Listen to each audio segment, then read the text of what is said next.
Bonsoir, bienvenue à ce premier café scientifique de l'année académique 2021-2022. Le deuxième en réalité, puisqu'on en a eu un hors série il y a 2 semaines. Je suis ravie de vous accueillir dans cette salle du Nouveau Monde. Je suis vraiment contente qu'on se retrouve ici. Ça fait longtemps qu'on n'a pas pu se voir et discuter en face à face. Je suis ravie d'accueillir aussi nos invités. Les cafés scientifiques, la seule règle, c'est qu'il n'y a pas vraiment de règle. Il y en a une seule. C'est votre café. Donc, ce n'est pas une conférence, ce n'est pas une présentation. On ne considère pas que les gens qui sont à cette table sont les uniques spécialistes de la question qu'on va aborder ce soir. Si on a décidé d'aborder la question du fédéralisme, c'est qu'on estime qu'on la vit tous d'une manière ou d'une autre et qu'on a tous un avis, une opinion, une question à partager sur le sujet. Ce que je veux dire par là, c'est que ce café, c'est avant tout votre café. Habituellement, je dis que je paye le modérateur ou la modératrice à ne rien dire. C'est là que je suis satisfaite. Ce soir, c'est moi, donc faites-moi taire, s'il vous plaît. Vraiment, je vous en serais très reconnaissante. Pour la simple et bonne raison, puis là, je vais jouer sur la corde sensible, c'est que notre modératrice de ce soir a eu un empêchement personnel. Le Covid frappe un petit peu partout au hasard et à des heures un peu indues. Et donc, je ne vous cacherai pas que ce café a été préparé au pied levé par ma petite personne et que je vous serai très reconnaissant de me venir en aide. Donc, n'hésitez pas, si vous avez des questions, si vous avez des anecdotes, si vous avez des choses que vous souhaitez partager avec nous et avec nos invités, n'hésitez pas. Ce café, il appartient non seulement aux personnes qui sont dans cette salle, mais il appartient également aux gens qui nous suivent en ligne, soit sur le site de l'université, soit sur le site InLive du Nouveau Monde, soit sur notre page Facebook. Eux aussi peuvent nous poser des questions qui nous sont retransmises par Ibrahim qui se trouve à mes côtés. Et puis pour vous, c'est la seule règle, si vous souhaitez intervenir, faites signe à Laurent qui est timide et qui a disparu, qui est au fond de la salle. Il a le micro, attendez s'il vous plaît qu'il vous l'apporte pour pouvoir poser votre question, ainsi nos invités vous entendront bien et les gens qui nous suivent en ligne nous entendront bien également. Voilà, c'est la seule règle. Nous allons donc démarrer ce café de ce soir sur le thème du fédéralisme que nous avons intitulé « Un pour tous ». Non, qu'est-ce que j'ai dit déjà? Maintenant, je ne me souviens pas de mon propre titre. Quel est notre titre? Un pour tous ou tous pour un? Point d'interrogation. On va donc se poser cette question ce soir. Pour commencer, je remercie mes invités d'être avec nous et je vais les laisser se présenter en répondant à la simple question: mais pourquoi diable avez-vous accepté mon invitation? Monsieur Schmutz, est-ce que vous voulez commencer? Oui, bonsoir tout le monde. Je m'appelle Yannick Schmutz, je suis assistant de recherche et d'enseignement à l'Université de Fribourg auprès de la chaire d'économie publique. La chaire publique dont le professeur Max Schalker est titulaire. Je vous dis ça parce que ça va être principalement la raison pour laquelle je suis là aujourd'hui. J'ai fait mes études en économie politique à l'Université de Fribourg. J'ai un bachelor et un master en économie publique. Et du coup, je travaille actuellement pour la chaire d'économie publique à l'Université de Fribourg. Pourquoi je suis là? La raison principale, c'est que le professeur Schelker devait être là, il est absent, donc il m'a proposé de lui prendre sa place. Donc ça, c'est la première raison, c'est pour laquelle je suis là. La deuxième raison, c'est que notamment mes recherches s'intéressent aux effets des fusions de communes, aux dépenses communales, à la satisfaction de la population par rapport aux décisions politiques locales. Donc ça fait sens aussi dans le cadre du fédéralisme, où on essaie de trouver les bonnes tailles, la bonne distance entre le pouvoir qui choisit et la population qui est affectée par ces décisions. Donc c'est aussi pour cette raison que je suis là, parce que c'est des questions qui me concernent aussi dans mes recherches et aussi dans mes intérêts personnels. Bonjour à tous, Jérôme Cozandé, je suis aussi ravi d'être là ce soir. J'ai grandi dans le canton de Neuchâtel, je travaille dans le canton de Vaud et Zurich, j'habite dans le canton de Berne, je suis avec vous ce soir dans le canton de Fribourg. Donc je vis le fédéralisme au quotidien. Ma fonction, je suis directeur roman d'Avenir Suisse. Avenir Suisse, c'est un groupe de réflexion indépendant, une fondation privée. On s'est beaucoup penché sur la gestion de la crise, du Covid, parmi d'autres thèmes. Mais l'année passée, c'est vraiment quelque chose qui nous a préoccupés. Et c'est clair que la façon dont on répartissait les compétences, donc le pouvoir décisionnel, mais la façon aussi dont on payait pour ces décisions ou qu'on ne payait pas pour ces décisions, c'est quelque chose qui nous a beaucoup préoccupés. Et du coup, c'est un peu la raison pour laquelle je suis ici aujourd'hui en tant que directeur roman d'Avenir Suisse. Voilà. Merci. m'appelle Siegfried Weichlein, je suis professeur pour l'histoire européenne et suisse au sein de la département Histoire contemporaine à l'université. J'ai travaillé sur l'histoire du fédéralisme et évidemment le français, c'est pas ma langue maternelle. Je pense que ça va venir. Ce soir, ça va marcher avec nous. Personnellement, je suis très intéressé aux enjeux politiques dans les 2 années précédentes avec la pandémie Covid. Je prépare un projet Recovery, Renewal and Resilience, les stratégies de Build Back Better within Corona times. Et je suis l'investigateur principal pour la Suisse. Bonsoir, mesdames et messieurs. Je m'appelle Bernard Waltmann. Je suis professeur de droit constitutionnel et droit administratif à la faculté de droit de cette université et en même temps co-directeur de l'Institut du fédéralisme. C'est aussi la raison pourquoi je n'ai pas pu dire non à l'invitation de venir ce soir et puis je le fais avec beaucoup de plaisir. Merci. Vous voyez donc que l'Université de Fribourg n'est pas tout à fait une démocratie puisque tout le monde s'est senti obligé de me dire oui. Une première question peut-être. Je viens de lire que la RTS titrait en 2017 que le fédéralisme est une notion vague pour un tiers des Suisses. Donc peut-être que si on compte dans cette salle, on a déjà quelques personnes qui ne savent absolument pas de quoi on parle ce soir. On va peut-être commencer par une définition et on va peut-être rebondir sur quelque chose que vous venez de me dire, professeur Weichlein. Je vous ai proposé à boire et vous m'avez dit de l'eau, ça va bien pour le fédéralisme. Si on avait parlé royauté, on aurait bu du vin, c'est juste. Et si on avait du champagne, encore mieux. Et si on avait parlé démocratie, nous aurions bu une bière. Donc, est-ce que vous pouvez peut-être commencer en m'expliquant cette métaphore? Pourquoi de l'eau ce soir?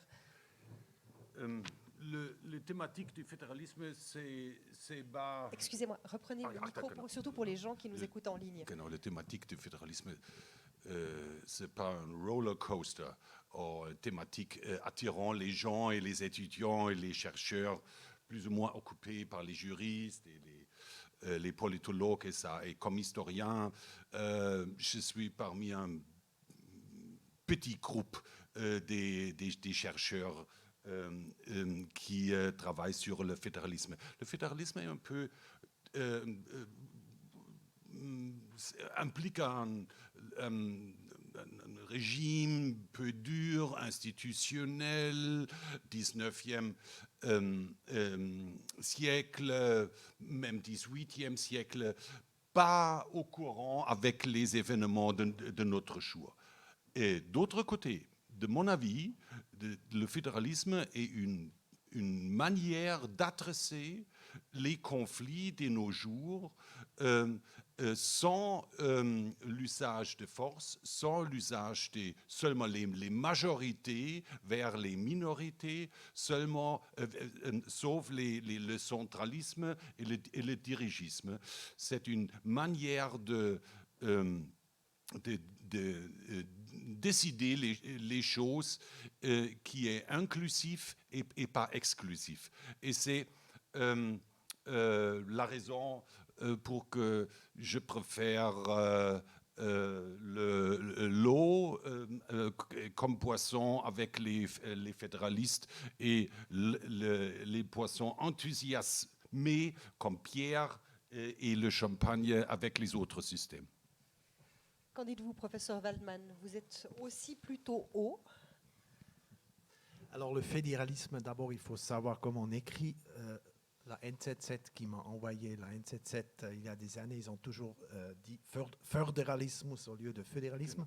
Ça c'est déjà un bon début pour commencer. Non, mais si on peut peut-être comparer si vous êtes dans une association peut-être mondiale. Et puis, vous avez des sections dans cette association géographique parce que vous avez peut-être des particularités que vous voulez régler vous-même, peut-être adaptées aux conditions locales. Ça veut dire, si on applique ça sur un État, sur l'organisation d'un État, que le pouvoir étatique est réparti sur différents niveaux, le niveau central, le niveau des cantons, des Länder ou des States, ou bien peut-être encore un troisième niveau. Et ce principe dit que ces niveaux étatiques inférieurs profitent des droits d'autonomie. Ils ont des droits de dire pour ça et ça, on est autonome, on décide nous-mêmes parce qu'on ne veut pas que tout le monde ou que tout est cuisiné de la même manière. Ça, c'est une chose, un élément essentiel, cette autonomie. Et puis, l'autonomie, c'est la jumelle de la diversité. La diversité, c'est la conséquence de cette autonomie. Si chaque entité a des compétences propres, qui est autonome, alors ça amène ou bien ça garantit aussi la diversité. Et la diversité, naturellement, le contraire, c'est l'unité. Et puis, il y a encore un deuxième élément, parce que ce n'est pas seulement diversité, mais c'est aussi unité. L'unité fait aussi partie du fédéralisme, parce que ces cantons, par exemple, ou les Länder ou les States, participent à la formation de volonté sur le plan central. Hein.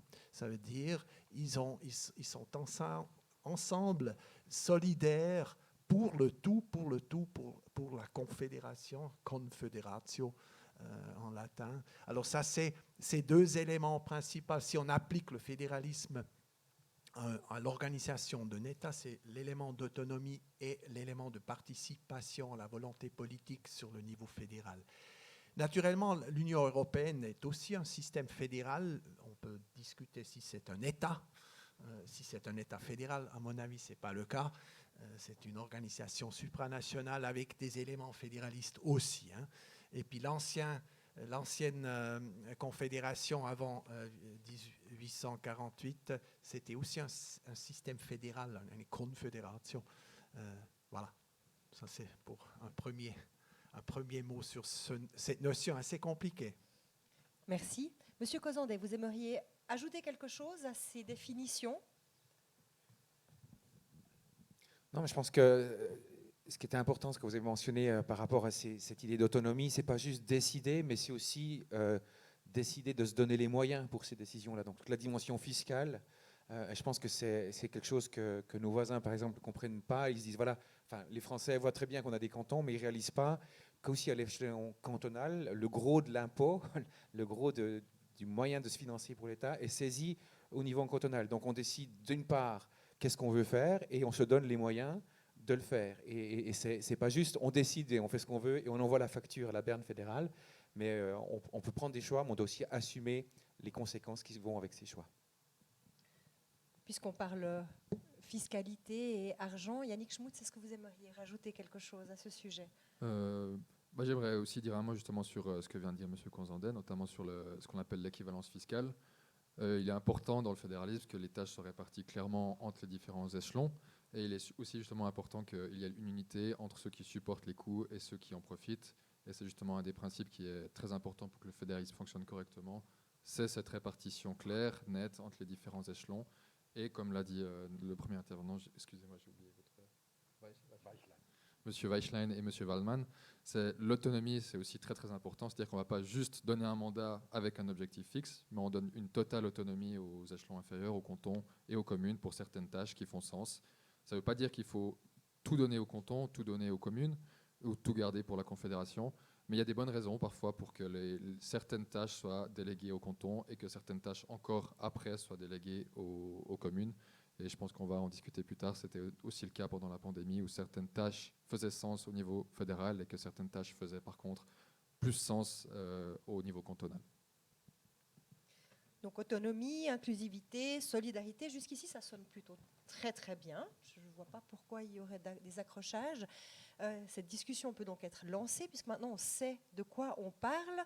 Je lance déjà le premier jet vers le public. Est-ce que quelqu'un aimerait intervenir en ligne ou dans cette salle ? Vous pouvez en ligne poser vos questions sur le chat Facebook ou par SMS ou WhatsApp au 079 796 22 15. Vos questions sont vraiment les bienvenues. Est-ce que je scrute la salle ? Est-ce que quelqu'un aimerait déjà intervenir ?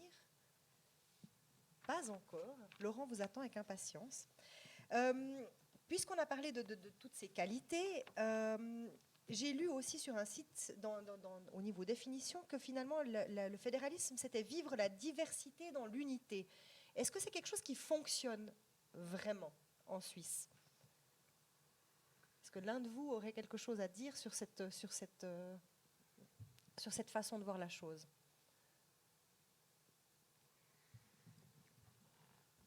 C'est difficile de répondre parce que ça dépend des critères. Il y a, peut-être on commence avec l'étranger, il y a parfois des essais dans des sociétés multiculturelles qui n'ont pas vraiment des structures étatiques. Mais ils ont des minorités, ils ont beaucoup de, comment on dit ça, des Völkerschaften, beaucoup de peuples, de diverses religions, langues, etc. Et puis l'idée de dire on vient avec ce principe d'organisation, vous êtes maintenant fédéral et fédéraliste, ça joue pas. Il faut, je crois, pour la Suisse était toujours, pas toujours, mais depuis très très longtemps, avait cet esprit fédéraliste. Même s'il n'y avait pas encore un État, mais entre les anciens Orte, il y avait ces contrats avec une unité. On s'est défendu ensemble contre, d'une part, mais on avait quand même l'autonomie. Et c'était la même chose à 1848. Les compétences de l'État fédéral, de la Confédération, étaient très, très, très minces. Et puis moi, je dirais, aujourd'hui, voilà, il y a beaucoup de choses qui fonctionnent très bien, il y en a qui fonctionnent moins, et puis il y a toujours des problèmes, il y a toujours des défis, même on va certainement encore discuter de la crise Covid, mais je crois qu'il n'y a pas de système parfait. Et puis si on veut réformer le fédéralisme, il ne faut jamais dire le fédéralisme est bon parce que c'est le fédéralisme, parce qu'on ne veut pas le quitter. Il faut discuter des fonctions du fédéralisme. Pourquoi on a ce système fédéral? Ça, je dis toujours, quand il y a des gens qui disent, voilà, il faut unifier. Pourquoi c'est divers? Mais j'ai dit, s'il faut unifier, on perd aussi d'un élément de démocratie, d'autonomie. Si vous êtes concerné, peut-être vous dites, ah non, mais chez nous, on aimerait faire autrement, différemment, surtout quand on paye encore. Et comme ça, chacun peut dire, pour nous, la santé publique, c'est important, on investit. Peut-être il y a une autre communauté qui dit non, pour nous, c'est moins important. Voilà, comme exemple. Professeur Weichlein, au niveau histoire. Au niveau histoire, d'un point de vue d'un historien d'histoire contemporaine, brutement, le fédéralisme, ça n'existe pas. Les fédéralismes en pluriel existent. On a le fédéralisme suisse avec le motto unus pro omnibus, omnes pro uno, et c'est 100% différent d'autres mottos, d'autres devises, et pluribus unum des États-Unis. 40 ans avant la fédération helvétique est fondée dans la révolution de 1848. Et pluribus unum veut dire, implique autre chose, quelque chose totalement différent, qu'une nouvelle identité soit créée avec ses membres. Quelque chose de nouveau va exister. Unus pro omnibus, omnes pro uno, einer für alle für einen. C'est une formule des bündnispolitiques, des fédérations de l'histoire moderne où un canton et l'autre canton vont joindre les forces pour attaquer ou pour défendre. Premièrement. Deuxièmement, les fédéralismes sont des manières pour adresser des conflits, des hétérogénéités en Suisse, en Allemagne, Autriche, Australie, États-Unis, Canada. Et les hétérogénéités sont totalement différentes. Ça dépend que les hétérogénéités sont basées sur les langues, les religions, les cultures régionales. Le fédéralisme n'existe pas, ça existe seulement dans le pluriel. Pourtant, on est un pays divers, n'est-ce pas? Les langues changent. Quand on demande aux gens qu'est-ce qui fait que vous vous sentez suisse, c'est pas toujours évident de répondre. Est-ce que vous pouvez rebondir là-dessus? Oui, volontiers. C'était aussi par rapport à la question que vous avez posée d'abord. Est-ce qu'on peut être fribourgeois et suisse? Et je pense que c'est juste deux niveaux. Enfin, on peut être membre d'une famille, membre d'une communauté dans une ville, membre d'un canton, et puis être suisse. Donc, ce n'est pas forcément une opposition. Et je reviens juste sur un mot que vous avez dit. Il y a des choses qu'on délègue au canton. J'ai un historien à mes côtés qui pourra peut-être me le confirmer, mais ma compréhension du fédéralisme suisse, c'est l'inverse. On avait des cantons autonomes qui, au fur et à mesure, ont délégué des compétences à la Berne fédérale. Donc, ça montre bien cette construction commune. On a construit ensemble quelque chose d'identitaire en dessus, et ça n'a pas été imposé par le haut, justement. Donc, je pense que c'est pour ça qu'on peut jouer sur ces deux tableaux. On peut être fribourgeois et suisse, on peut être neuchâtelois et suisse, sans que ce soit une contradiction. C'est quelque chose une construction sociale qui s'est faite dans le temps. On a donné certaines choses, on a dit ça, on est ensemble. On se sent suisse et pas français, on se sent européen et pas américain. C'est le même genre de différents niveaux qu'on retrouve ici à l'échelle suisse. Professeur Waldman, vous vouliez ajouter quelque chose, je crois. Oui, le terme de délégation est un petit peu délicat parce que sachez que, par exemple, le canton de Schwyz n'a jusqu'à présent jamais accepté une constitution, ni en 1848, 1874 ou bien 2000. 1998, je crois, c'était la votation. Le canton de Schwyz n'a jamais dit oui. Et le canton de Fribourg, c'était une décision du Grand Conseil, mais pas soumis au référendum. C'est quand même, maintenant, si on a des nouvelles compétences, si on délègue, entre guillemets, de nouvelles compétences à la Confédération, il suffit que la majorité des cantons, du peuple des cantons dit oui. Alors, il y en a des cantons, la Suisse n'est pas le seul qui n'a jamais accepté une constitution, mais ils font quand même partie de la Suisse. Yannick Schmutz, vous aimeriez ajouter quelque chose sur ce point? J'aimerais peut-être revenir aussi sur... avant, on parlait d'hétérogénéité entre les régions, et c'est quelque chose qui fait extrêmement sens, notamment dans la théorie du fédéralisme en économie, où on part du principe que les préférences peuvent diverger en différentes régions, et que c'est justement par rapport à ces préférences que certaines tâches doivent être... on va employer le terme délégué, même s'il fait un peu controverse, mais que certaines tâches peuvent être déléguées, c'est les tâches dans lesquelles les zones, les préférences sont homogènes. Donc on essaie de répartir aussi ces tâches dans des zones où les hétérogénéités sont du coup pas hétérogènes, mais dans lesquelles les gens ont des préférences homogènes. Et il y a aussi des préférences qui sont homogènes au niveau national. Et du coup, ça fait sens à ce niveau-là d'avoir ces tâches au niveau fédéral.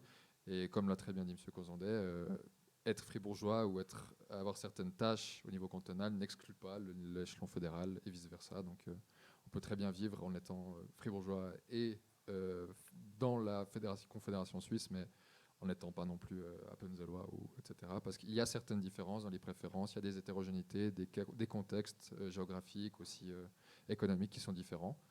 Mais dans l'ensemble, il y a aussi des points communs qu'on retrouve dans chaque canton, je pense.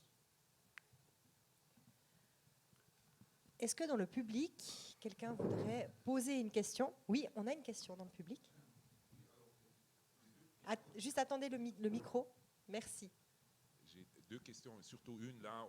Moi, j'ai un peu ça marche oui. Ouais. L'impression que le fédéralisme, comment il est débattu jusque maintenant, il y a surtout c'est une gestion. Il y a un côté institutionnel qui est mis en avant que justement le pouvoir qui est distribué, il y a des processus entre le centre et la périphérie, etc. Mais qu'est-ce qui me manque un peu, le côté culturel.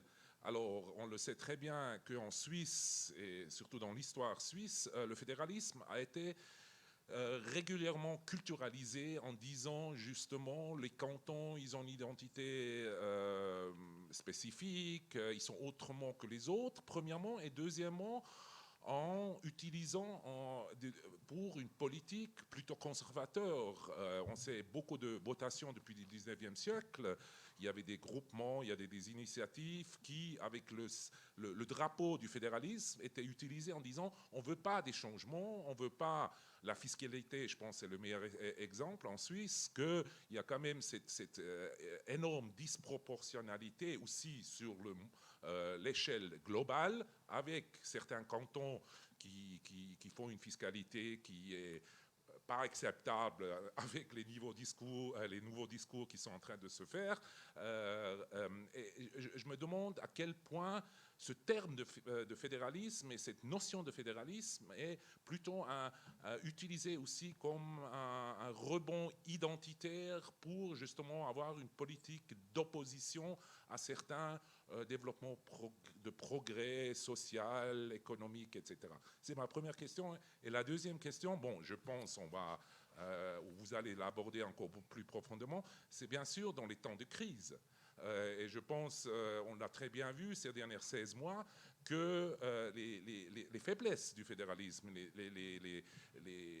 pas seulement les lacunes, un peu, surtout en Suisse, dans la première partie ou la première phase, c'était un peu assez désastreux comment la politique sanitaire, la politique de Covid était menée justement derrière cet argument ou avec le argument que chaque canton sur le plan sanitaire, santé publique, a justement le droit de décider de soi-même, et on sait très bien à quoi ça nous a mené en Suisse avec des taux, des chiffres les plus hauts en Europe de Covid, etc.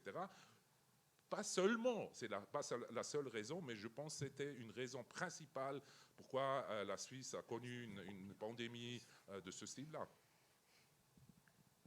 Merci. Lequel d'entre vous souhaiterait répondre? Monsieur Causandet?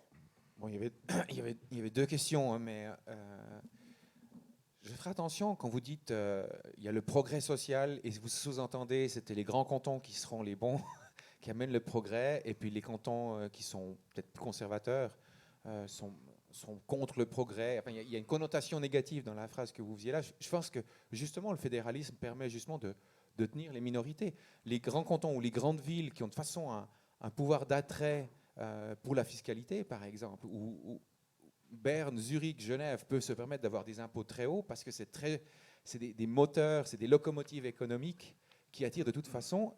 Qu'est-ce que vous proposez au Jura? Qu'est-ce que vous proposez à Nidwald si vous n'avez pas un autre instrument, que vous n'avez pas le même lac, vous n'avez pas l'aéroport, etc. Donc je pense que justement le fédéralisme permet aussi à certaines minorités d'utiliser d'autres instruments pour rester attractifs. Et puis sur votre deuxième question, moi je ne partage pas entièrement ou même pas du tout votre analyse. Le désastre dont vous parliez dans la première vague, je pense que la Suisse, dans la première vague, on était un des modèles en Europe. On a très bien géré cette première vague. J'aimerais signaler aussi, à mon avis, aussi dans la deuxième vague, là où par exemple le canton de Fribourg s'est vraiment démarqué d'autres cantons, il y avait la question, est-ce qu'il faut de nouveau introduire l'interdiction des opérations électives, donc des opérations non urgentes, non nécessaires. Dans la première vague, ça a été introduit pour toute la Suisse par le gouvernement fédéral. On a pendant 6 semaines plus opéré, sauf les urgences et sauf les personnes qui souffrent de Covid. Dans la deuxième vague, les 3 ou les 4 hôpitaux fribourgeois se sont mis d'accord, ils sont arrangés, on dit on ne va pas interdire, on va s'arranger entre nous pour qu'on puisse toujours faire des opérations. Et les gens de HFR, de l'hôpital cantonal, pouvaient faire les opérations électives à Dallaire et à l'hôpital Sainte-Anne. Donc c'est les mêmes chirurgiens qui allaient dans les cliniques, dans les 2 cliniques que je viens de mentionner. Et par contre, on a géré tout le flux de patients Covid à l'hôpital cantonal. Cette organisation aurait été impensable dans le canton de Berne, dans le canton de Zurich ou dans le canton de Vaud, parce qu'il y a beaucoup trop d'acteurs, alors qu'ici, c'était 4 personnes qui se connaissent, qui se côtoient régulièrement. Donc on a pu gérer aussi la crise sanitaire avec du fédéralisme de façon appropriée et pertinente. Après, il y a eu une explosion, vous l'avez dit vous-même, il y a différents cas qui ont fait qu'il y a eu une explosion, et après on a effectivement dans la deuxième vague eu beaucoup de décès, mais je ne suis pas sûr que c'est dû au fédéralisme. Au contraire, je pense qu'on a pu éviter certains décès, on a pu aussi éviter certains dégâts collatéraux en dehors du Covid, mais dans le secteur de la santé, grâce à cette organisation décentralisée. Professeur Weichel? veux ajouter quelque chose, pas de plan Covid ou des conflits concernant cette crise, mais historiquement. Historiquement, c'est évident. Les fédéralistes et les conservateurs sont assez en ligne en Suisse, en Allemagne, Autriche. C'est pas le cas Ach ja. Ich bin Hörsaal, auch kein Micro. C'est clair, en Suisse, en Allemagne, Autriche, c'est le cas. Le fédéralisme est plus ou moins de même côté que le conservateur, le status quo contre la révolution, contre la réforme, contre l'industrialisation et tout ça. Mais, premièrement, en Europe du Sud, c'est autrement.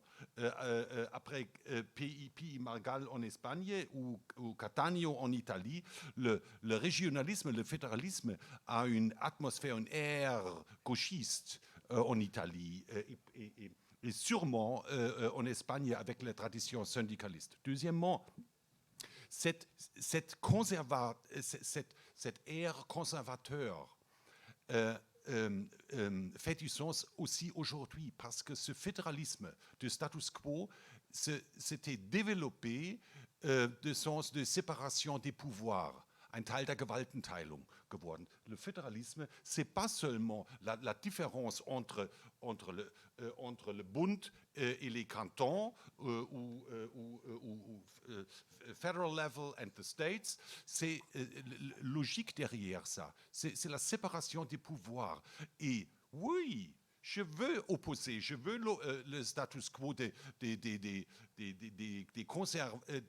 conséquences libérales de ce système des séparations des pouvoirs. C'est la séparation des pouvoirs verticale. Horizontale, c'est clair, c'est Nationalrat, Bundesrat et Lausanne et Bundesgericht et tout ça. Mais on a aussi une séparation des pouvoirs verticale. Et il faut défendre ça. Professeur Waldman. Oui, merci pour votre intervention. Moi, je partage votre avis que le fédéralisme, ce n'est pas qu'un principe d'organisation, c'est beaucoup plus. Derrière aussi une culture. Comme j'ai dit, on ne peut pas simplement implanter ce système d'organisation à une autre culture. Peut-être ça ne va pas marcher. Ça doit être dans la DNA aussi un petit peu des institutions et des êtres humains. Deuxième point, en ce qui concerne le côté conservatoire du fédéralisme. Je ne crois pas, parce que le fédéralisme, l'autonomie peut aussi gérer à d'innovation, parce que cette fonction innovatrice, Laborföderalismus, la fonction laboratoire qui se montre, on est en concurrence en même temps pour des solutions, les meilleures solutions, et puis même parfois dans les droits de l'homme, on peut souvent lire, même dans des rapports internationaux, oui, le fédéralisme, c'est pas idéal pour l'accomplissement et le respect des droits de l'homme. Mais je me demande si vous avez un système unique, central, qui est mal, qui ne respecte pas les droits de l'homme. Alors vous avez partout le même niveau vraiment bas de l'état des droits de l'homme. Tandis que si vous avez plusieurs entités qui s'occupent, il y a des partis politiques, peut-être un canton est plutôt... voilà, il y a plutôt ceux qui sont favorables, disons une fois, ou à un niveau très très haut des droits de l'homme. Ils marquent des standards. Après les autres aussi peut-être, ils voient, oui, c'est juste. C'est parfois dans l'histoire, il y avait des cantons qui sont allés en avant avec des modifications de leur constitution, par exemple Berne, et puis après la Confédération a repris ça. Je dirais aussi, mais peut-être ça dure un petit peu plus long, mais c'est plus durable à la fin. Ça, c'est mon opinion. Et troisième point, là, je dois quand même dire, ce n'est pas la première fois que je discute ça sur un podium.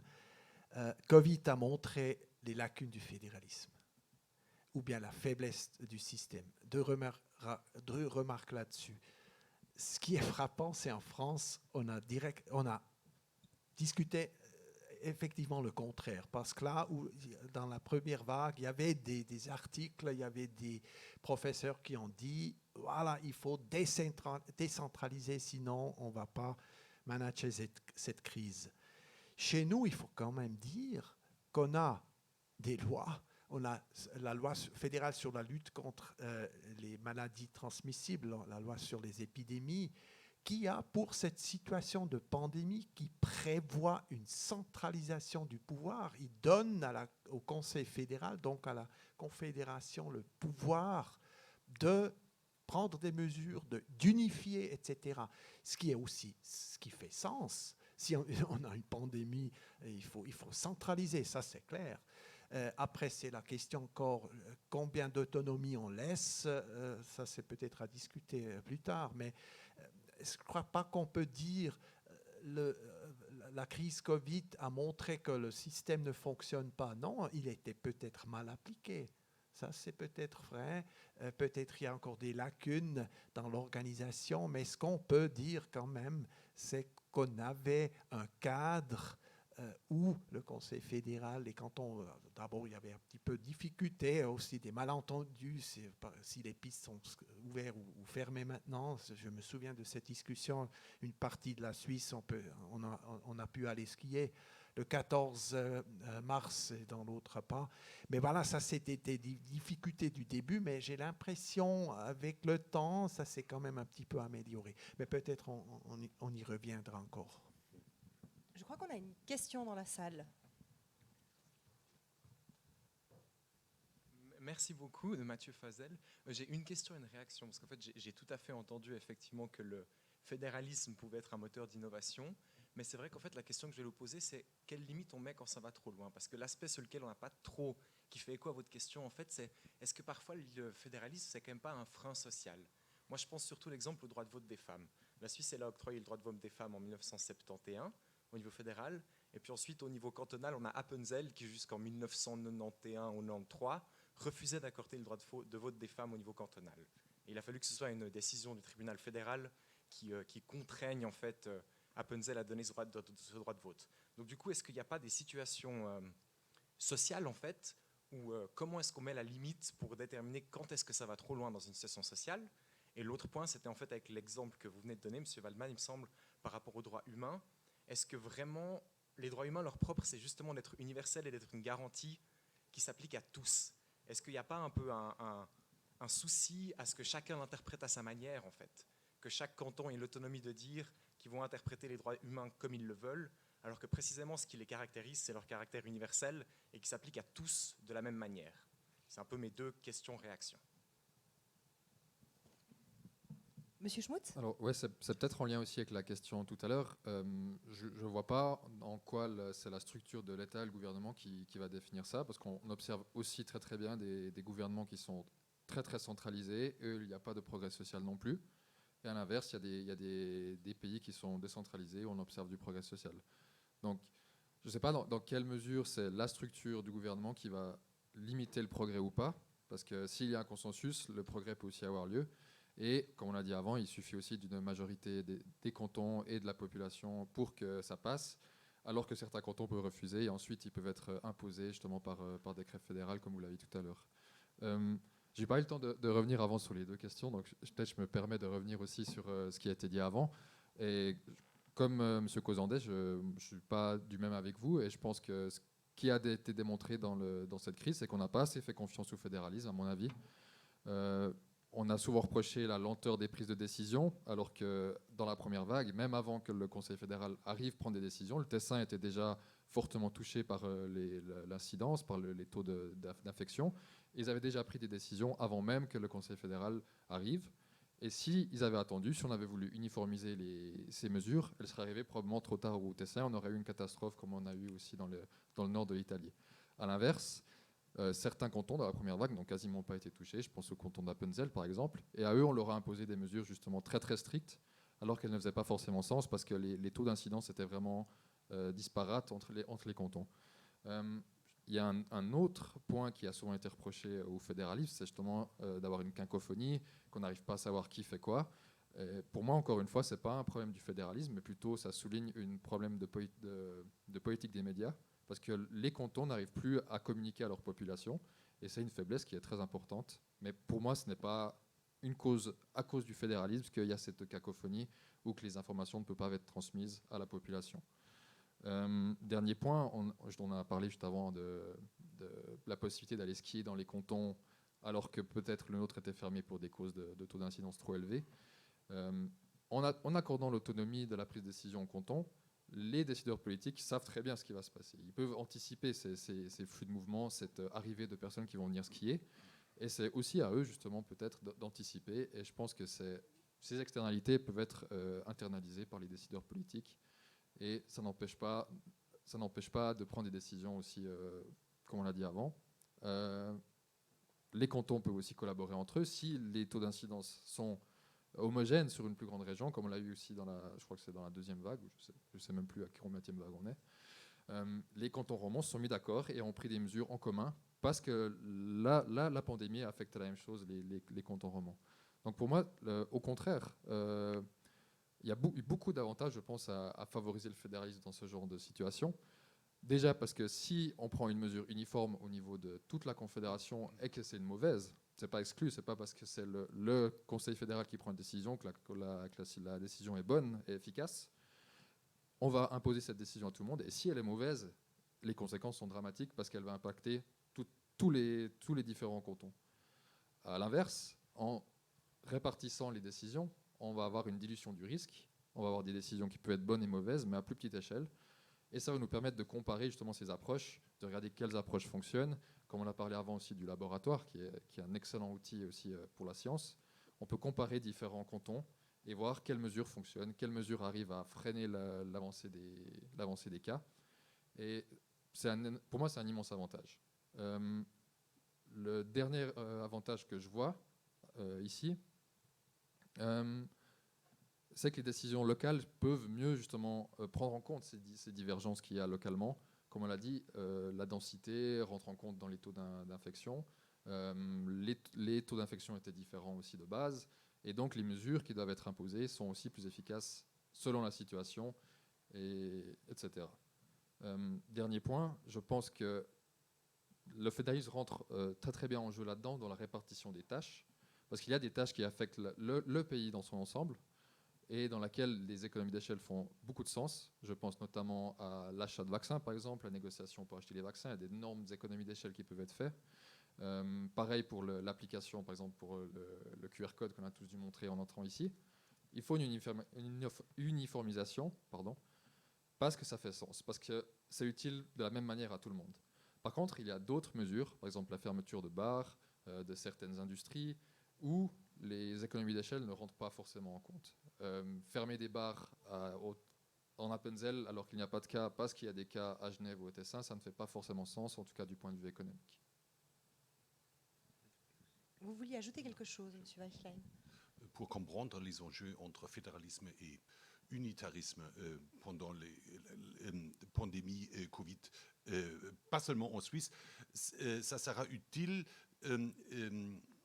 comprendre les différences entre les différentes étapes de Covid.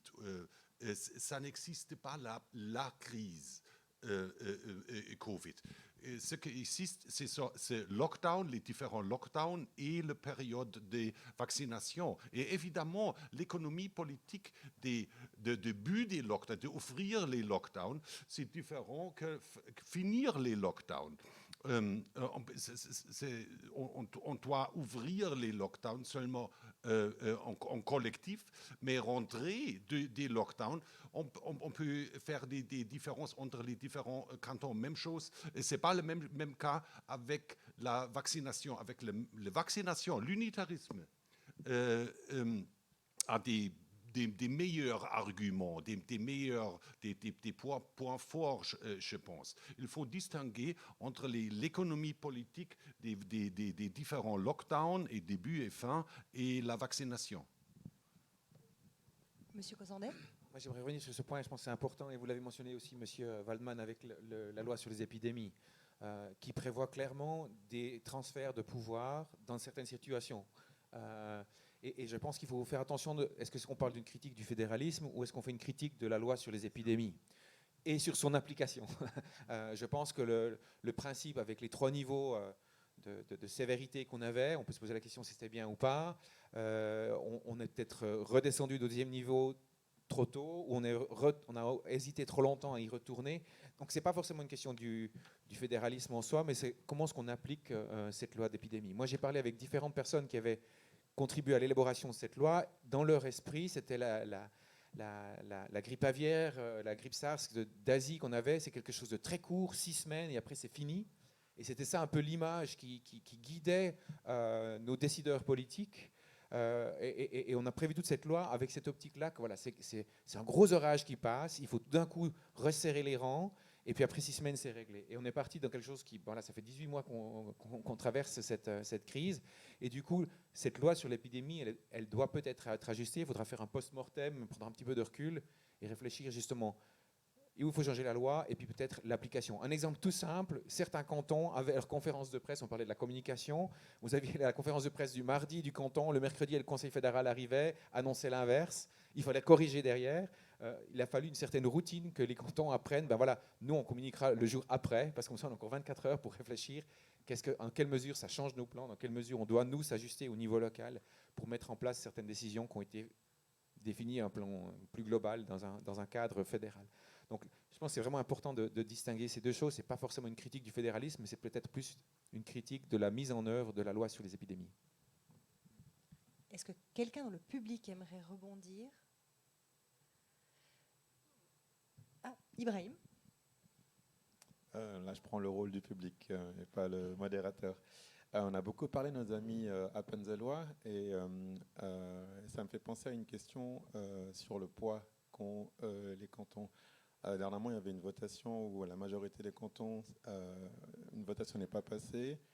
Et la question se posait, est-ce que c'est légitime que Appenzell-Rhône intérieur, Appenzell-Rhône extérieur ait le même poids que le canton de Fribourg, Zurich ou Bâle? Est-ce que c'est une question légitime ou la question ne se pose pas? Sur le poids des cantons, qui voudrait réagir? Je peux peut-être dire quelque chose. Ça, c'est le principe du fédéralisme, que pour une modification de la Constitution, il faut la double majorité. Je suis d'accord, il y a cette malaise que la différence entre le plus grand et le plus petit canton a changé depuis 1848. Mais quand même, si vous êtes dans l'Union européenne ou dans un autre, peut-être une autre organisation supranationale, est-ce que c'est vraiment... Pour ça, on a le Conseil national, par exemple, au niveau fédéral pour le Parlement. Chaque État est un État. Ça, voilà, ça c'est le principe du fédéralisme, que chaque État, les cantons ont toujours une fonction étatique, c'est-à-dire il faut la majorité de ces entités. Moi, je serais aussi, il faut revoir l'organisation territoriale. On est beaucoup trop petit, les entités sont peut-être beaucoup trop petites, mais on sait tous et toutes qu'une modification de la Constitution a besoin de la majorité de ces entités. Mais je crois que le malaise est connu, mais d'autre part, il faut aussi relativiser un petit peu. Je n'ai pas les chiffres en tête, mais c'est quand même assez peu de votations qui n'ont pas passé à cause de la majorité qui a manqué des cantons, la majorité des cantons. Il n'y en a pas tellement. Ça, il faut quand même aussi dire. Et si j'ai encore la parole, je vais quand même encore dire, pour ce qui concerne les droits de l'homme, il est clair que les cantons, même dans leur domaine où ils sont autonomes, ils doivent respecter les droits de l'homme. Ça, c'est des limites de compétences qui se donnent des droits de l'homme, ça c'est clair. Et puis je dirais, une fois le droit de vote pour les femmes, je crois que ce n'est pas dû au fédéralisme, c'est dû à la démocratie. Parce qu'il y avait des cantons qui étaient primeurs, beaucoup plutôt que d'autres pays européens, pour introduire le droit de vote des femmes. Et puis en votation fédérale, ça n'était pas accepté. C'était la majorité du peuple suisse qui avait pas accepté. Et puis je me demande si d'autres pays dans ce continent auraient aussi fait des votations et demandé le peuple, je ne suis pas sûr, les hommes surtout, s'ils étaient aussi tôt que la Suisse. Ça il faut faire attention avec ces comparaisons avec d'autres pays qui ne connaissent pas la démocratie directe. Cette question des différentes quantités, Glarus et Zurich, Zug et Berne et tout ça, et fréquemment discuté dans le politique public avec la signature des Ende dem Ständemeer. Tous les référendums, les référenda en Suisse, beaucoup des référenda en Suisse, on n'a pas réussi parce que une majorité des cantons était contre. J'ai discuté ça avec un vrai sociodémocrate, Eva Herzog de Basel, pendant mon séminaire sur le parlementarisme en Suisse. Elle a dit, ok, c'est affreux d'avoir Glarus et tous ces cantons qui opposent les référenda émancipatoires, gauchistes et tout ça. Il faut créer un canton Nord-West-Schweiz. Il faut créer 5 ou 6 ou 7 cantons d'équivalent et tout ça. Et la politique d'émancipation va marcher. Ma question, c'était pourquoi on a besoin d'un Ständerat, d'une deuxième chambre, si les différents cantons ont la même logique que dans le Nationalrat. Le logique des deuxièmes chambres, c'est différent. Il faut accepter ça. Autrement dit, on n'a pas besoin des deuxièmes chambres fédérales si on implique, on impose la même logique que dans le Nationalrat. Monsieur Cozandet. Eva Herzog est une Ständerat de Bâle. Je pense que c'est vrai que c'est intéressant. Et puis, il faut faire attention, on a un peu tendance à se concentrer sur le cas où ça ne joue pas, quand ça ne nous aide pas. Pensons à la péréquation financière dont vous êtes le spécialiste, Monsieur Schmutz. Il y a, je crois, 4 ou 5 cantons qui payent pour les 21 autres qui reçoivent.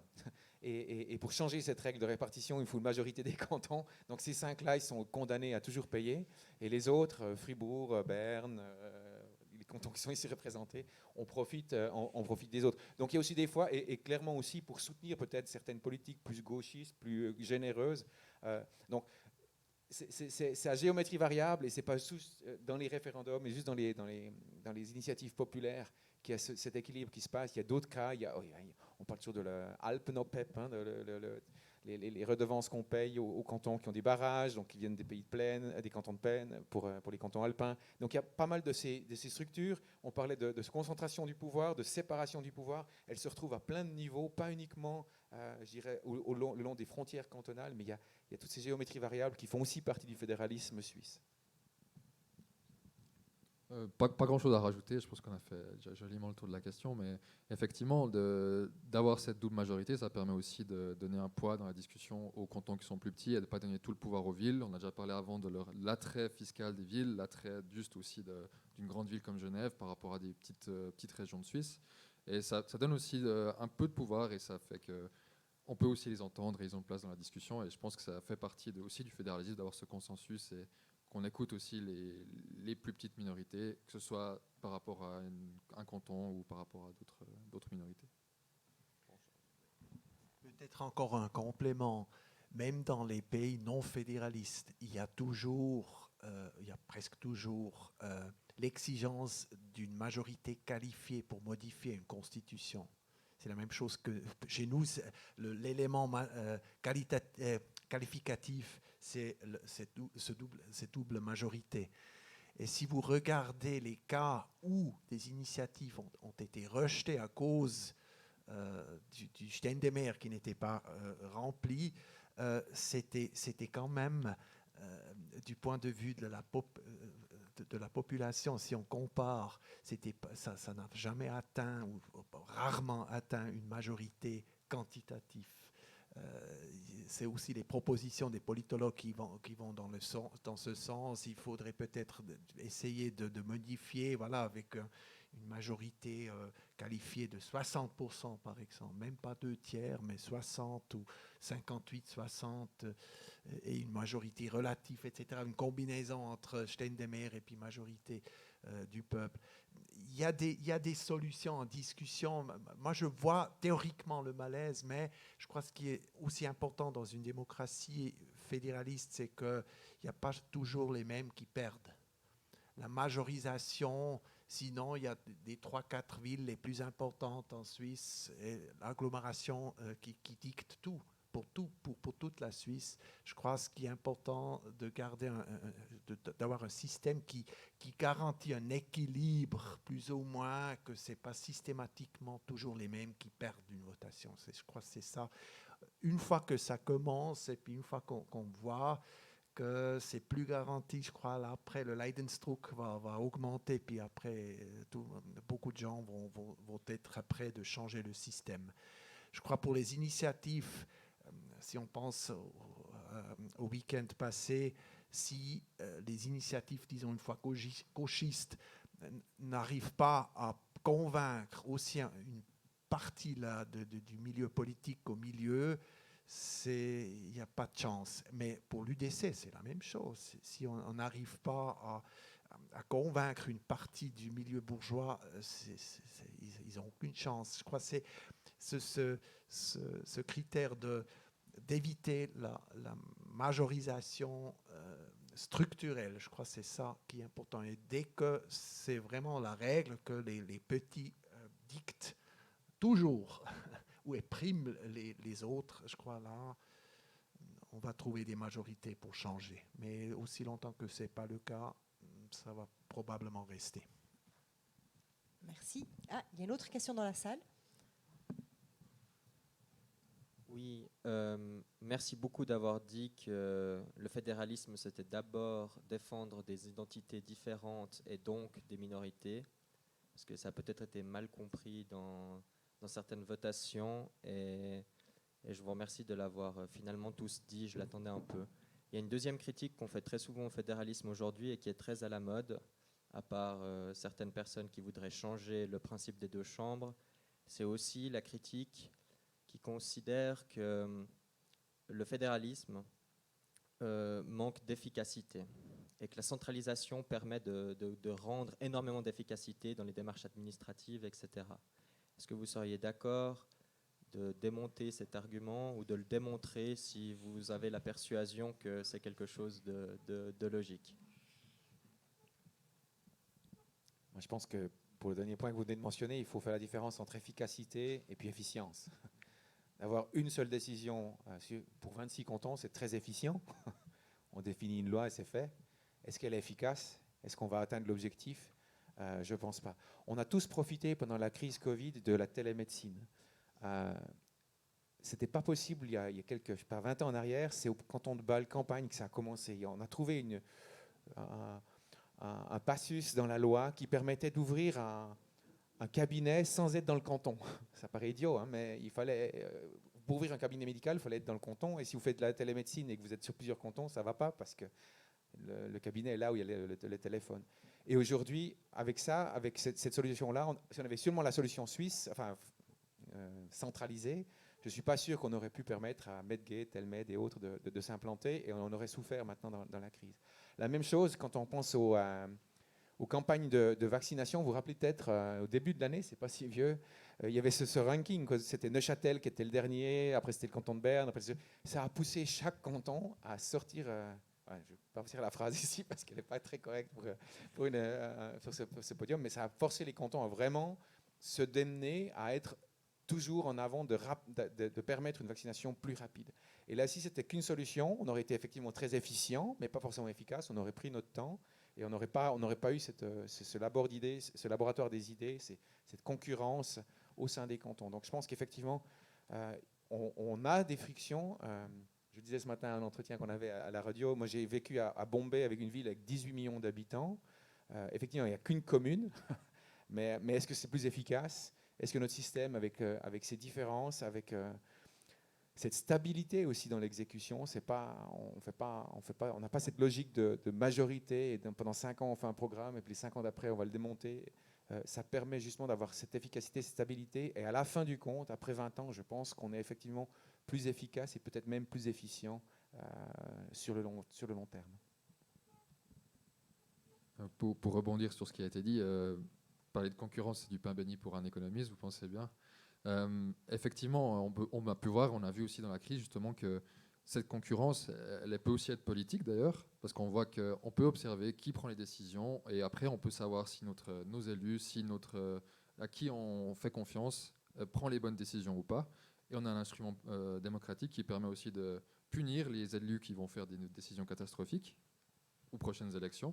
Et ça force aussi, ça donne une pression à ces élus de faire quelque chose de correct, en plus d'avoir le point de comparaison adverse des voisins qui prennent aussi des décisions. Et ça nous permet justement de voir comment se comportent nos élus. Et ça nous permet aussi de savoir de les évaluer de cette manière-là.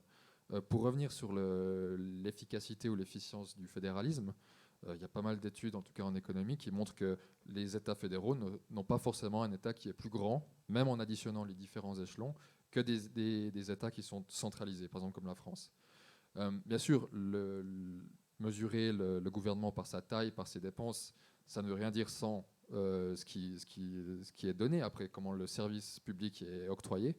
Et là, pareil, dans les différentes études, on voit que la population est plus contente du service qui est rendu par un État qui est décentralisé par rapport à un État qui est centralisé. Et je pense que c'est grâce, notamment, on parlait avant de la répartition des tâches, c'est-à-dire qu'on sait quelle tâche est efficace au niveau national.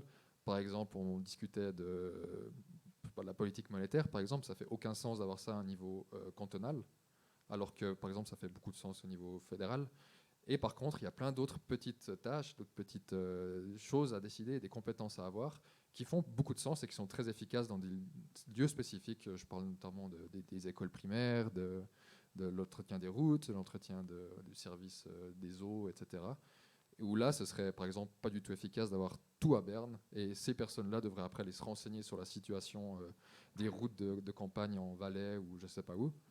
Ça introduirait beaucoup plus de coûts. Donc je pense vraiment que la répartition intelligente des tâches dans le fédéralisme, au contraire, justement, ça va permettre de réduire les coûts et d'avoir un service qui est efficace, efficient et qui a de l'impact aussi.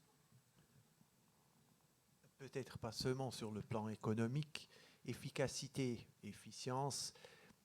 Il est clair qu'un système démocratique, mais aussi fédéraliste, freine.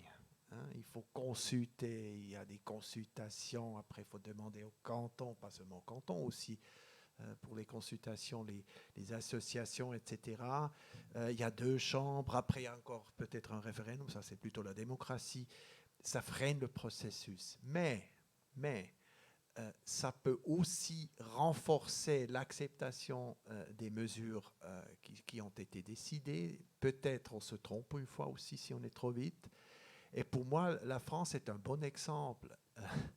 La France avait des mesures strictes, mais vraiment strictes en premier, mais aussi en deuxième vague. Mais ils avaient plus de morts, plus de nombre d'infections. Pourquoi ? Si c'est bien sur le papier, vous dictez, ça va très vite, mais dans les communes, il y avait des gens qui ne savaient pas qu'est-ce qu'on fait avec ça, qu'est-ce qu'on fait avec cette ordonnance, qu'est-ce qu'on fait avec cet ordre. On n'a pas pu, on n'était pas consultés, on nous dit ce qu'il faut faire, comment il faut interpréter. En Suisse, c'était aussi au début comme ça, parce que les cantons n'étaient pas consultés, mais c'est les cantons qui gèrent les hôpitaux, c'est pas la Confédération, ils n'ont pas d'hôpitaux. Et puis ils sont vraiment au front, et puis vraiment à la confrontation sur la base avec la population. Et je crois que parfois ça vaut la peine d'attendre encore 2-3 jours, une semaine.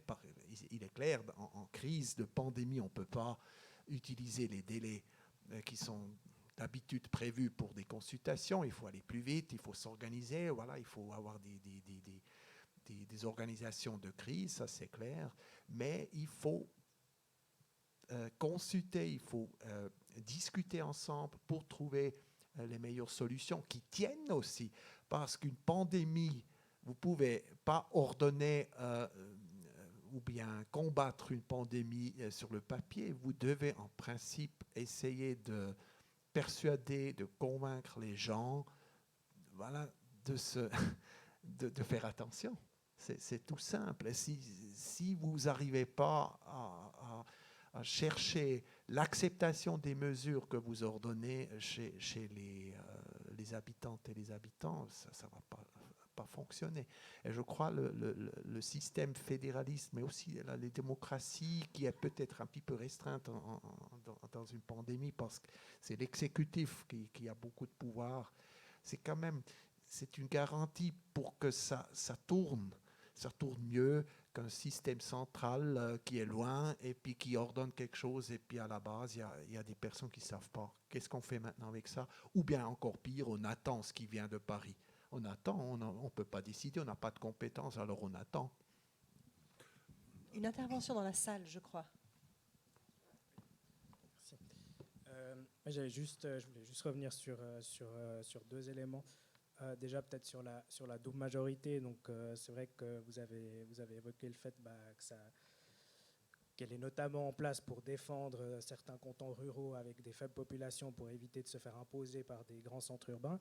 Puis j'ai l'impression qu'en fait, depuis une dizaine, vingtaine d'années, on est en train de tomber dans un espèce de piège de ce fédéralisme. Si on prend l'exemple de l'initiative sur les multinationales qui a échoué au niveau des cantons, en fait, on se rend compte que certains lobbies ont mis toute leur force sur ces petits cantons. En fait, la campagne de votation s'est pas du tout passée de la même façon sur tout le territoire suisse. Donc on peut parler de spécificité au niveau local, mais en fait, ce qui se passe, c'est qu'on a une grosse dizaine de cantons qui va dicter en fait pour tout le reste du pays, et les lobbies politiques l'ont bien compris.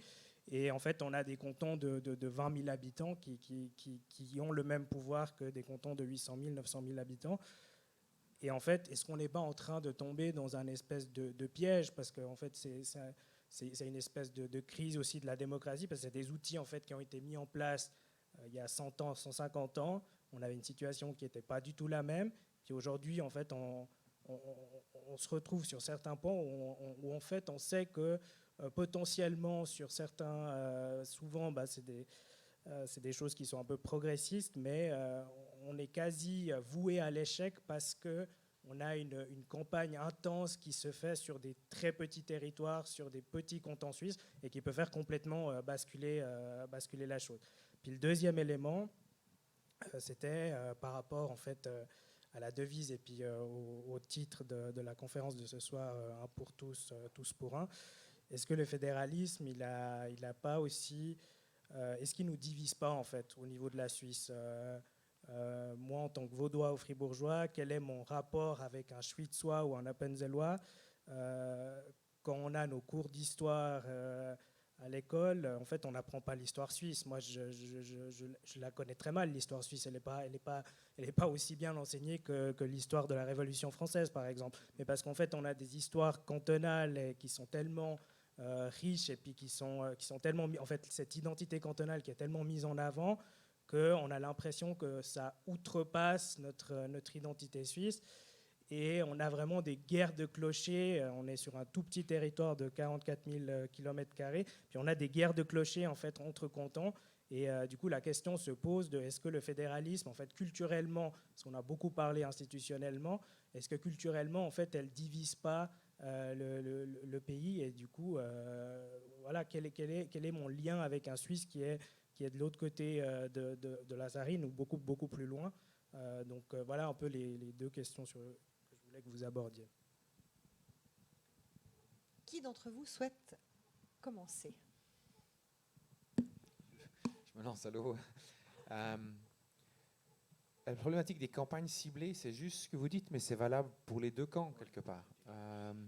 Si vous êtes progressiste, vous allez faire votre campagne sur Zurich, Genève, vous avez juste quelques affiches et vous allez toucher 800 000. Donc, vous allez aller... La majorité du peuple, du côté du peuple, vous aurez moins d'efforts.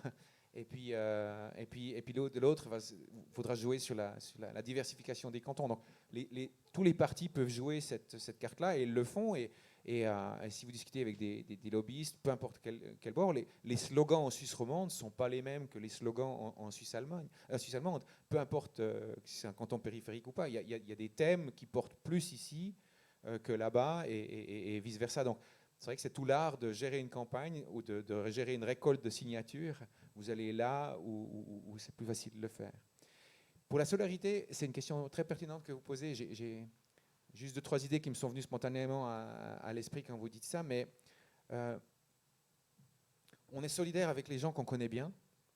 Par exemple, on parlait de péréquation tout à l'heure, le canton de Schwyz est beaucoup plus généreux. Enfin, la côte dorée avec le Freimbach et autres, là, dans le bord du lac de Zurich, où il y a des contribuables très très riches, soutiennent le mot total de façon beaucoup plus conséquente.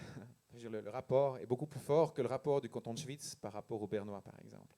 Mais comme c'est ce sentiment de proximité, comme on se connaît, comme on fait partie du même on est prêt à être généreux. Et je pense qu'avec le fédéralisme et cette allocation de certaines solidarités au niveau fédéral et d'autres solidarités au niveau cantonal, ça permet de jouer un petit peu sur ce côté-là. Il y a des choses où on est beaucoup plus solidaire. Vous avez parlé de la politique monétaire, mais je pense à la sécurité nationale, bêtement. Je pense que s'il fallait faire face à un ennemi commun, ça part un peu aujourd'hui... on voit que j'ai fait mon service militaire alors que le mur n'était encore pas tombé. Mais s'il y a cette idée de menace plus grande, on arrive à être plus solidaire plus loin. Et dans d'autres choses, typiquement l'aide sociale peut-être, ce sera plus difficile d'avoir une solidarité uniforme au travers du pays pour des gens qu'on ne connaît pas, parce qu'ils parlent une autre langue, parce qu'ils ont une autre religion, parce qu'ils sont de l'autre côté des Alpes. Et en restant ici, on peut être plus solidaire, mais sur des thèmes plus locaux. On en revient à la question de l'identité qu'on avait abordée un petit peu au début de ce café. Qu'est-ce qui fait que, je crois que ça répond aussi un petit peu à ce que vous demandiez, hein. Qu'est-ce qui fait que d'un canton à l'autre, avec un enseignement d'histoire différente, une approche peut-être de cette identité différente, on arrive quand même à se sentir suisse, au-delà de toutes ces différences?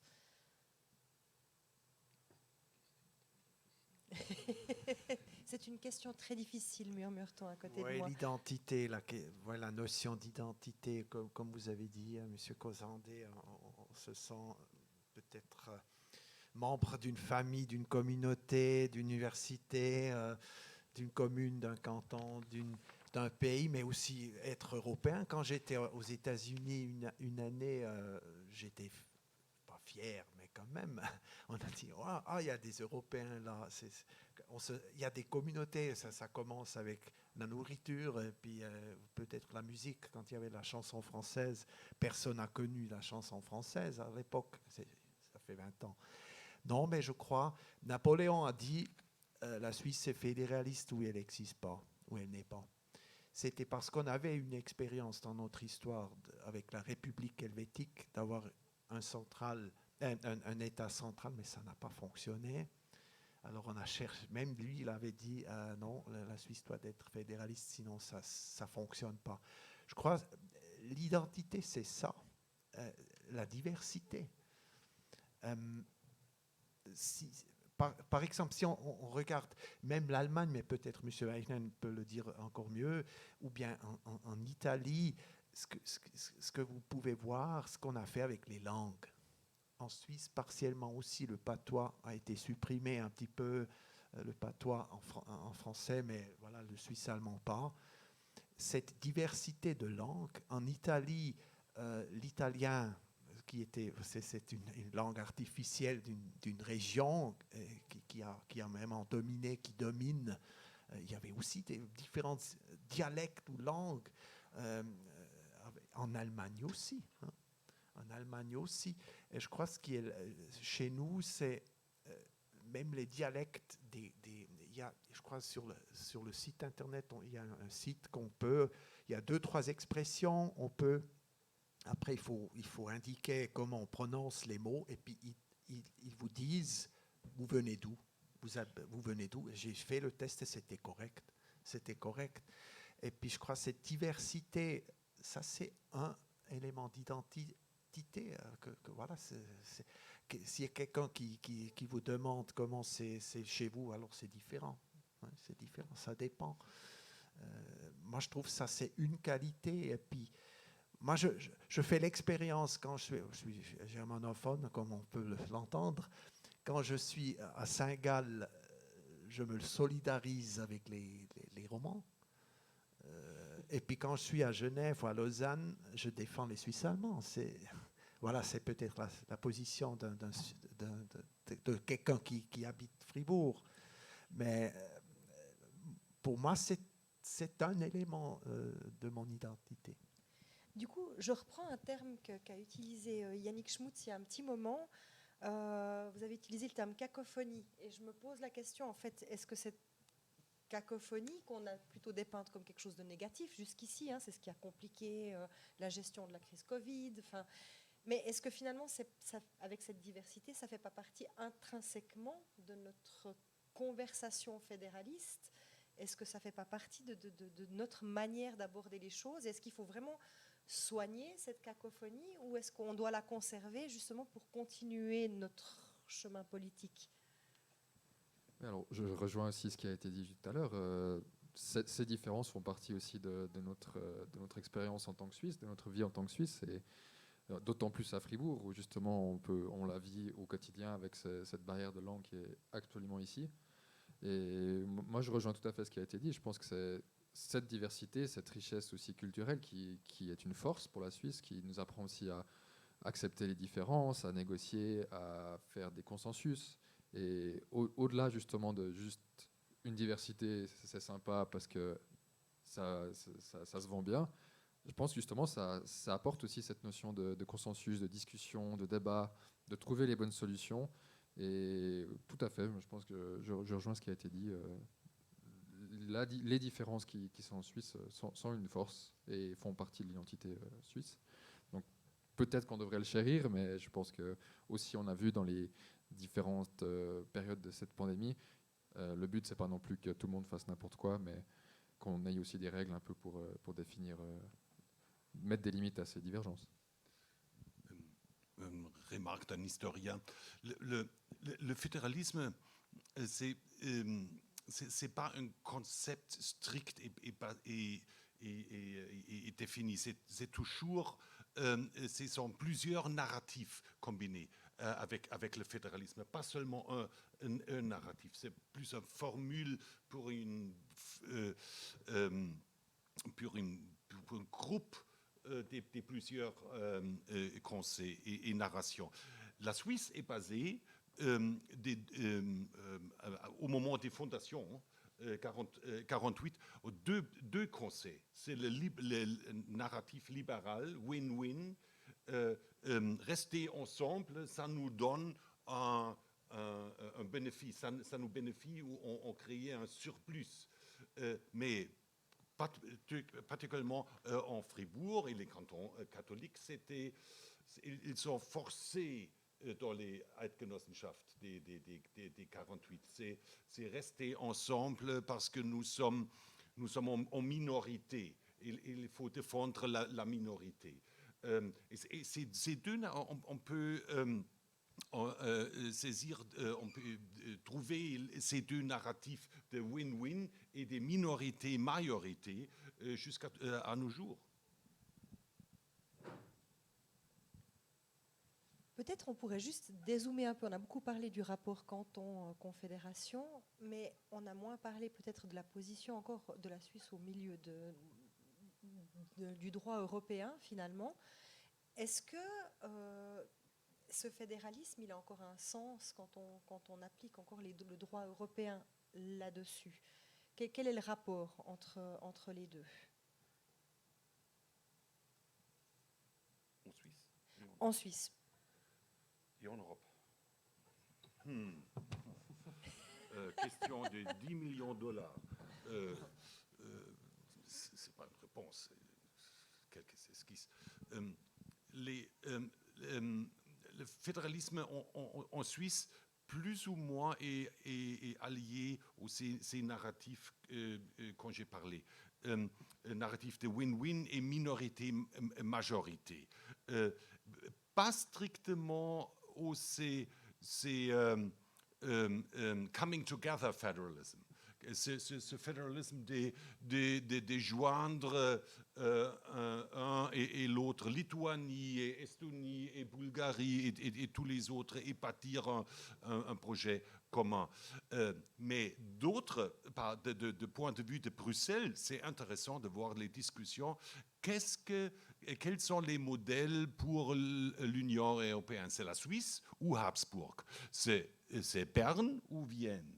C'est la méthode suisse d'avoir une constitution et un fédéralisme strict avec la séparation des niveaux, ou la méthode Autriche, où on a l'administration et l'Église et l'empereur à Vienne, et pas de démocratie, pas de participation, et tous les peuples dans l'Empire Autriche peuvent se allier, peuvent croire quelque chose, ou peuvent comprendre quelque chose, ou peuvent imaginer l'Empire autrement. Et ces deux modèles de fédéralisme autrichien avec l'empereur et l'empereur à Vienne en haut, et méthode suisse sont discutés dans nos jours. C'est pas seulement la Suisse qui est le modèle pour l'Union européenne. Mais je suis convaincu et je suis vraiment favorable à une Union européenne qui s'oriente une fois et qui quitte un petit peu ce statut hybride entre État et organisation supranationale. À mon avis, c'est dommage que le processus de constitutionnalisation de l'Union européenne a échoué. Ça, j'ai trouvé le seul chemin où vraiment de renforcer l'Union européenne est dans la direction d'un État de droit. Et puis après se pose la question, comment organiser cet État de droit? Moi, je trouve le système, pas le système suisse, mais un système fédéral qui, vous avez dit, M. Weichlein, il n'y a pas le fédéralisme, il y a les fédéralismes. Le modèle suisse peut peut-être donner des inspirations, mais aussi peut-être aussi le modèle américain, le modèle allemand, etc., etc. Il y a différents modèles. Mais aussi longtemps que l'Union européenne est ce qu'elle est, parce qu'elle n'est, à mon avis, pas vraiment un État. C'est une structure toujours très, très exécutive, avec 2-3 États qui ont le lead. Et puis, je me demande si ça, c'est vraiment démocratique. Mais voilà, aussi longtemps, je crois que, voilà, je ne veux pas me prononcer sur la relation de la Suisse avec l'Union européenne, parce qu'elle est aussi importante. Mais moi, je vois bien, pour le futur de ce continent, un État vraiment fort, mais après, avec vraiment une constitution et avec des principes d'état de droit. Et puis pour l'instant, l'Union européenne est gérée surtout par la politique et pas par le droit. Pour moi, ce n'est pas un état de droit. Pas pur. Dans le traité de Lisbonne, on a mentionné ça. On trouve un système des deux majorités pour décider les choses. 2/3 des voix, mais seulement avec 60% des populations. Ça ne donne pas à Glarus ou à Lituanie ou à Malta ou Chypre le même poids que la France ou l'Italie. Moi, je pense aussi, si on parlait d'identité, je pense autant au niveau européen, ce sera difficile d'avoir un système fédéraliste, parce que les leaders qui devraient empoigner ce genre de réforme, c'est surtout les leaders de grands pays qui ont eu du succès dans un système non fédéraliste. C'est des systèmes de majorité, c'est des systèmes de personnes très charismatiques, très divisantes peut-être. Et le système suisse, c'est juste l'inverse. On le disait tout à l'heure, on est allergique à ces concentrations de pouvoir. On a même des gens qui apportent le consensus, des gens qui sont peut-être moins visibles, moins people. Et donc, ce sera difficile d'avoir l'Union européenne qui va dans cette direction-là, parce que les leaders d'aujourd'hui dans l'Union européenne ne sont pas issus d'un tel terreau. Et inversement, au niveau suisse, je pense que la crise qu'on a avec les relations Union européenne, c'est justement parce qu'on a ce réflexe, je ne sais pas si c'est fédéraliste ou démocratique direct, mais ce réflexe on dit j'annonce si on nous force, quoi. Donc si on nous dit comment il faut le faire, on ne le fera pas, même si dans les faits, notre loi, on est conforme à une très grande partie du droit européen. Donc il y a c'est un peu comme avec les enfants, si vous leur dites range ta chambre, ils ne le feront pas, mais ou bien mange des carottes, mais si on dit je t'interdis de manger des carottes, peut être sûr qu'ils vont tous prendre ça. Donc il y a un peu ce réflexe identitaire, réfractaire, qui est très suisse, qui est très fédéraliste, et qui va peut-être à l'encontre d'une approche d'une entité plus grande, et inversement, justement, ce réflexe d'être majoritaire, d'être des alpha-tier, comme on dit en allemand, des gens vraiment dominants, qui va peut-être empêcher la création d'un État fédéral européen. Par rapport justement à cette façon d'observer l'État fédéraliste suisse, parfois d'en tirer un modèle, est-ce que ce modèle suisse est exportable? On parlait de culture avant, on disait il est né d'une culture suisse. Pourtant, régulièrement, on lit des propositions. La dernière que j'ai lue, par exemple, c'était la possibilité d'utiliser ce système fédéraliste suisse pour gouverner, entre guillemets, Israël-Palestine, un État israélo-palestinien. Est-ce que ce modèle suisse est exportable comme ça, en one-to-one, ou pas? On a essayé d'exporter le modèle suisse avec des cantons Israël et des Juifs et des Palestiniens pendant les années 30, pendant les années 40, avant la fondation de l'État d'Israël. Mais on n'a pas trouvé, on n'a pas créé une loyauté des populations. Pour la population, pour les Juifs, c'était excellent, solution mais meilleure. Deux cantons, un canton juif et l'autre canton palestinien, mais les Palestiniens n'ont pas accepté ça. C'est un pays et ce pays sera palestinien. C'est déjà essayé. Donc on reste dans quelque chose de très culturel en fait. Est-ce qu'il y a encore des questions dans la salle? Oui? Oui, je voulais parler d'avenir du fédéralisme parce que on tend beaucoup à la centralisation. Aujourd'hui, bien des personnes, certains camps politiques et aussi, j'imagine, certaines personnes qui cultivent d'autres intérêts ne voient plus ce qu'est le fédéralisme ou ne veulent plus l'entendre au sens strict qu'on l'a administrativement aujourd'hui et politiquement. Quel est son avenir alors que les rétrocessions au canton sont très rares dans l'histoire de la Suisse, qu'on a toujours eu tendance à plus centraliser depuis 1848? Est-ce que vous ne diagnostiquez pas une mort du fédéralisme à plus ou moins court ou long terme?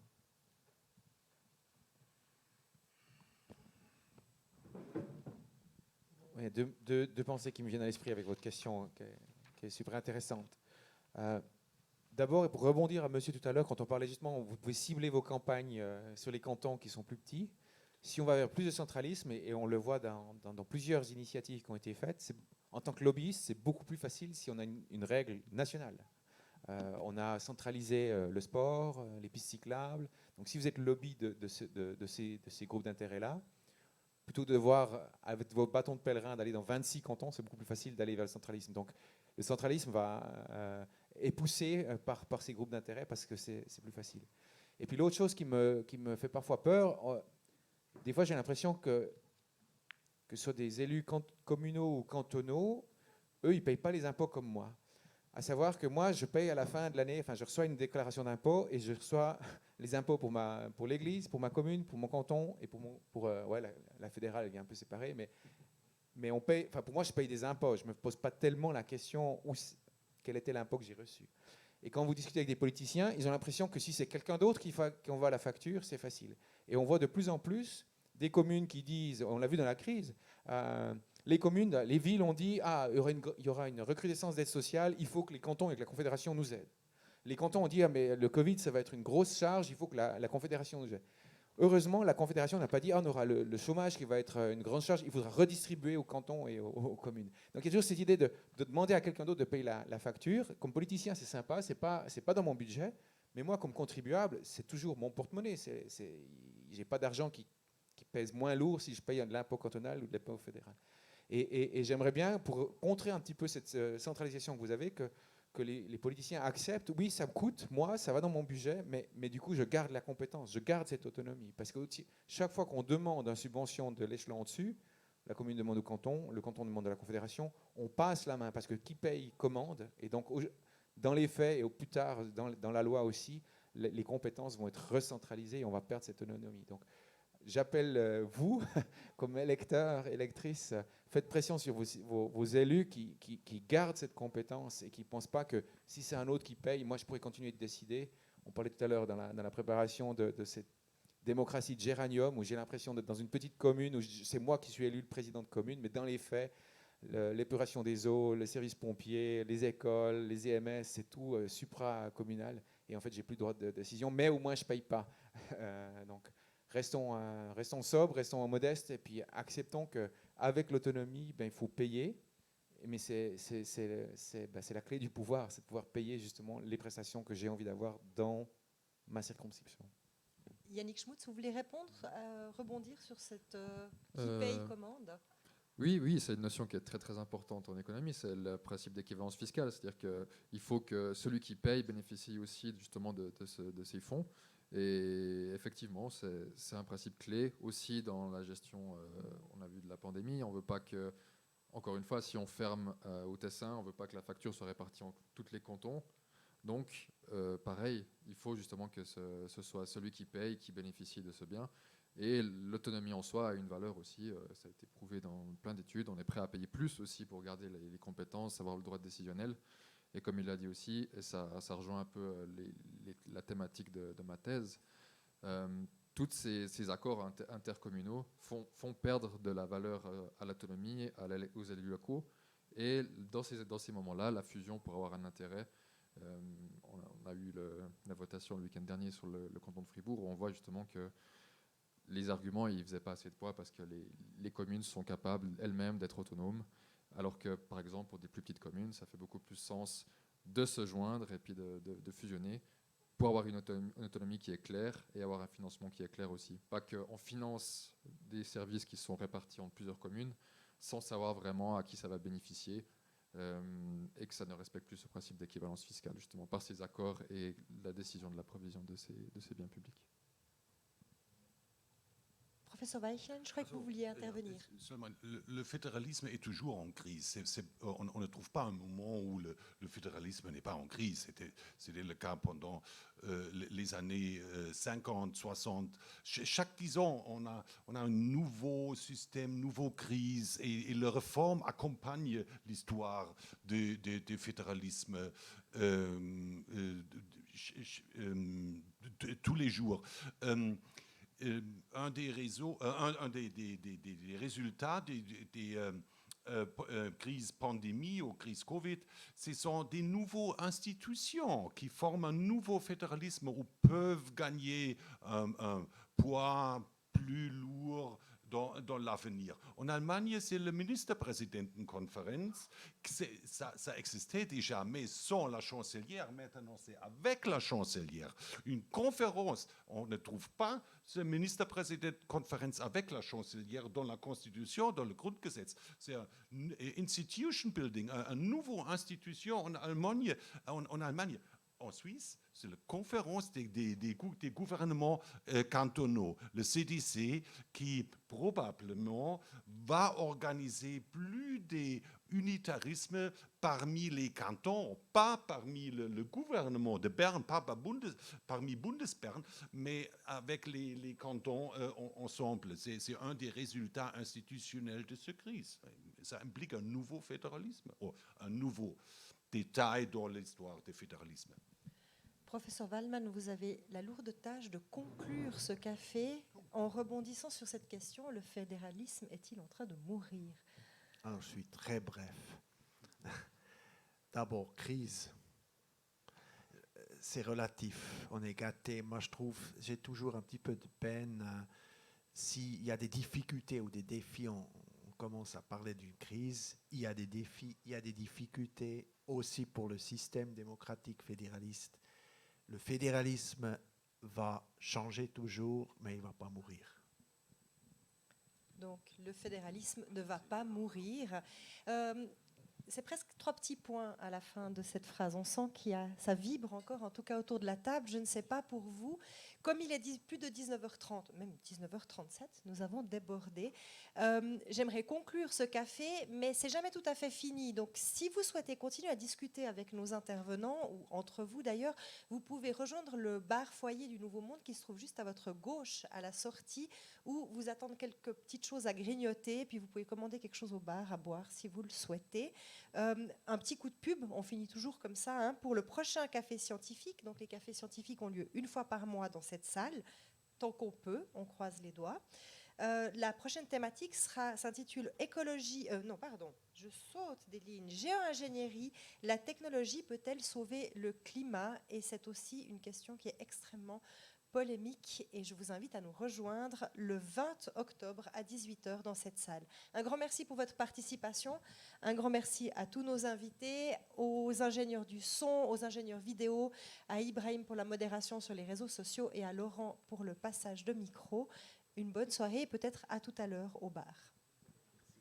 Merci à tous. Merci d'être venu.